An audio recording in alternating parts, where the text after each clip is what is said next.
నా సర్వం నీవే చెలి పార్ట్ 54. అరే అర్జున్, ఏంట్రా అప్పుడే లేచావా అని ఆశ్చర్యంగా అడుగుతాడు శ్రవంత్.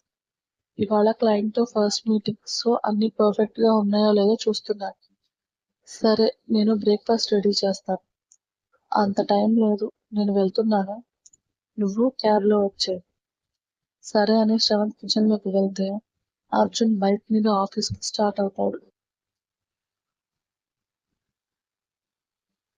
దారిలో వెళ్తున్న అతనికి ఒక చోట ఆరాధ్య కనిపించి బైక్ స్లో చేస్తాడు.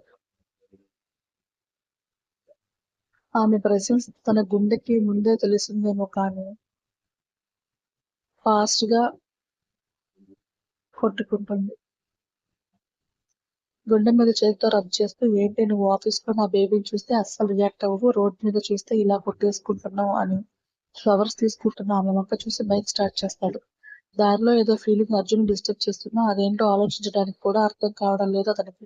డీప్ బ్రీత్ తీసుకుని, రే అర్జున్, కూల్ రా, ఈ రోజు నీకు చాలా ఇంపార్టెంట్ సక్సెస్ అయితే డాడీ ఇచ్చిన టాస్క్ లో ఫస్ట్ స్టెప్ వేసినట్టే అని తనని తానే మోటివేట్ చేసుకుని ఆఫీస్ కి వెళ్ళిపోతాడు. ఆఫీస్ కి స్టార్ట్ అయిన విష్ణు సత్యతో కలిసి లోపలికి వస్తూ, మనల్ని సేవ్ చేసిన అతను మొన్న మన ఆఫీస్ లోనే కనిపించాడు విష్ణు అంటుంది. అవునా, ఎక్కడ సత్య, ఏ ఫ్లోర్ అని అడుగుతుంది విష్ణు. పార్కింగ్ లో చూశాను, ఒకవేళ ఏదైనా పని మీద వచ్చి ఉండొచ్చు కదా, అందుకే వాచ్మెన్ అడిగాను, కనుక్కొని చెప్తానన్నాడు.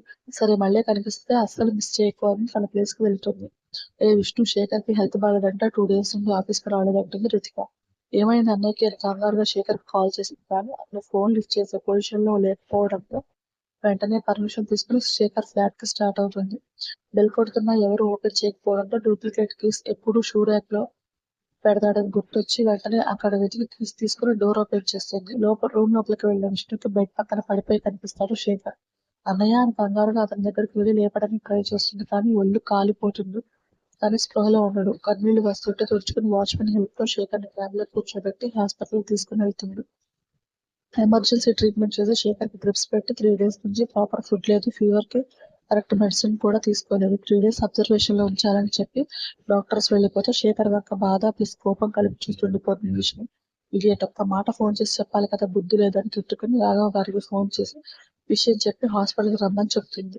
మాధవ్ గారు ఇస్తున్న బ్యాగ్ అందుకుని ఫాస్ట్ గా హాస్పిటల్ కి వెళ్తారు విష్ణు. రాఘవ్ గారి వాయిస్ కు తల తిప్పి చూసిన ఆమె పైకి వేసి శేఖర్ వంక చూపిస్తుంది. శేఖర్ వంక ఒకసారి చూసి డాక్టర్స్ ఏం చెప్పారని అడుగుతారు. డాక్టర్స్ చెప్పింది తండ్రికి చెప్పి ఒక్క ఫోన్ చేసి సరిపోయేది. ఇడియట్, నేను కొంచెం లేట్ గా వెళ్ళినా ఏం జరిగేదో తలుచుకుంటే భయం వేస్తుంది డాడీ అని వెట్టిల్లు పెడుతుంది. ఊరుకోరా, ఇప్పటికైనా మంచి పని చేశావు, ముందు అతని స్పృహలోకి రానివ్వు అని విష్ణుని ఓదార్చి